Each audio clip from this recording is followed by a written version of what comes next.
Hi, I am Professor Emeritus Halford Fairchild at Pitzer College. I am at my tax office, Fairchild Tax Service. It is July the 15th, 2020.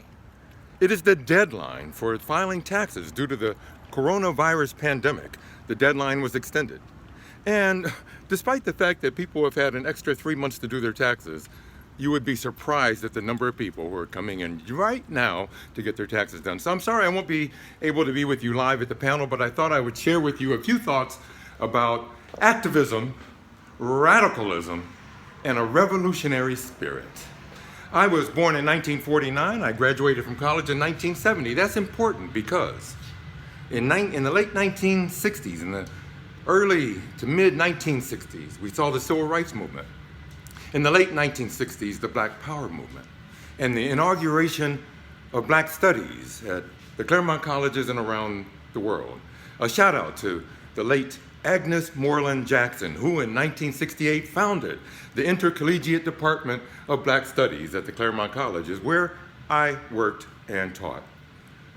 I've always been, I would say, an armchair activist, or I might even say an armchair revolutionary. Most of my activism has been involved in my writing, and I still would say I contribute a lot of revolutionary ideas in a lot of my writing. I'm going to share a few of those ideas with you before I'm through here. My background is also in helping Pitzer College to make the SAT optional.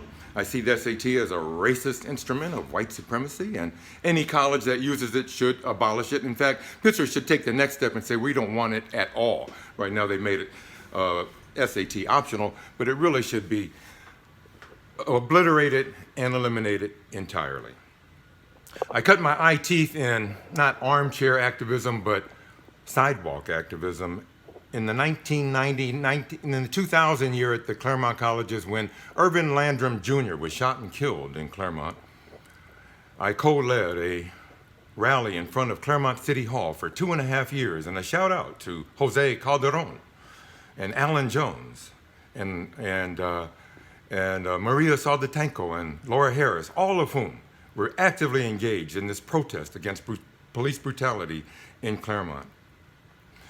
In more recent years, I would say that my armchair activism or my armchair revolutionary spirit has been reflected again in my writing. And in my last year of teaching at the colleges, I worked with my students to publish 3 books, all of which I would say are activists in orientation. The first, Resolving Violence in America, now in its 2nd edition. You can find it online at Amazon or for free PDF download. The second book, Black Lives Matter, Lifespan Perspectives, co-written by 25 of our students at the Claremont colleges. And in this book, I actually republished many of my most salient revolutionary ideas, including, I think it's chapter 5, Redefining Excellence in Higher Education. Let's think, for example, that Harvard University was founded in 1636. What was going on in the world in 1636? White men were running amok. In fact, Harvard University was reserved for rich white men only. And what do you think about the content of the curriculum at that university and in universities and the development of economics and psychology and philosophy and all of the sciences? All of them tainted by this myth of white male supremacy that endorsed the killing of Native Americans and the enslavement of Africans. The third book, published in 2018, Social Psychology and World Peace, a primer, and in it I also published some of my most important ideas. I actually co-published an article with the Frederick Douglass, What to the Enslaved and Their Descendants is the 4th of July.